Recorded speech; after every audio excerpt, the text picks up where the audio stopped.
Ikiro Takahashi was born in 1861.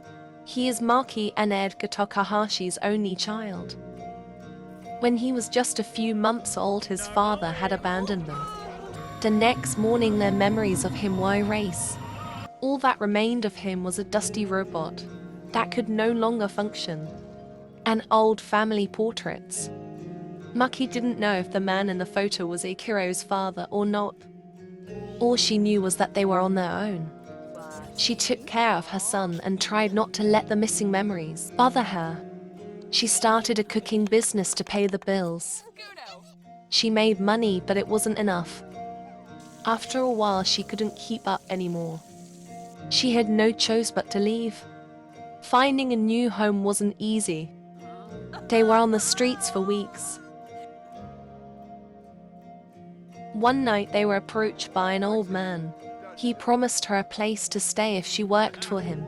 Desperate, Maki agreed. He showed her to the new place she'd call home. It was perfect. She bathed Ikiro before putting him to bed. She thanked the man whose name was Kenji. He assured her that she could take as much time as she needs to settle in. When she was ready, she would work for him in exchange.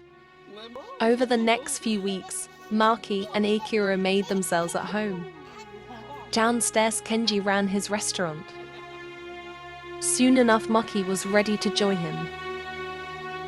She worked in the kitchen, cooking for his customers. Ikiro was never far. The people loved Maki's cooking. The restaurant was always packed. The business was running well. When Kenji passed, he left the business to them. In 1870, Maki had become very sick. As her illness became worse, she worked less. She taught Ikiro how to cook so he could someday take her place. Ikiro cared for her until her death in 1877. The death of his mother was incredibly devastating. Her dying wish was for him to take care of the restaurant. So that's exactly what he did. He managed to keep the business up for many years.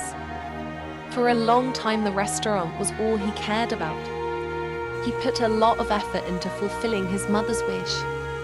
One night, he served a fairly powerful, wealthy family. There was a woman who left a generous tip. She would come by every day after that. Ikiro learned her name was Sayuki. She liked him a lot. They went out together and had a wonderful night. They didn't want the night to end, so she stayed over. The next morning, her father was infuriated. He told Ikiro that he was too poor for his daughter, and that Sayuki was already engaged to a rich man. She tried to tell her father she didn't want to marry the rich man, but he wouldn't listen. Ikiro didn't want her to leave, but she had to. He wouldn't hear from her for a long time. He tried to forget what happened and focus on the business. Life felt boring without her. Just when he was starting to get used to being alone, she came back. When they went inside, she told him that today was our wedding day. She cursed out her groom, then ran off without looking back. Her parents were furious and disowned her. Ikiro was all she had now. That night, as they slept, a fire had somehow started. It spread all throughout their home. By the time they woke up, Ikiro's entire livelihood was ablaze. Sayuki knew this was no accident, but her family's doing. They wouldn't stop until the two of them were dead. They fled from the burning building, now with nothing to their names. Sayuki kept running even when they were safe from the fire. Once they were far enough, she finally stopped. Ikiro couldn't believe everything was gone. She felt bad for getting him into this, but now he was stuck with her. She took him to a house deep in the mountains, where her family wouldn't find them. There, they were safe from any trouble. It was their fresh start. It was quiet and peaceful, and they were happy. In 1886 they were married. Then later Sayuki was pregnant. In 1890 they had a baby girl. Her name was Kazuna Takahashi. By then they had gotten used to the peace and quiet. Life was simple, and that was just the way they liked it. But everything changed in 1893. Their home had caught on fire once again.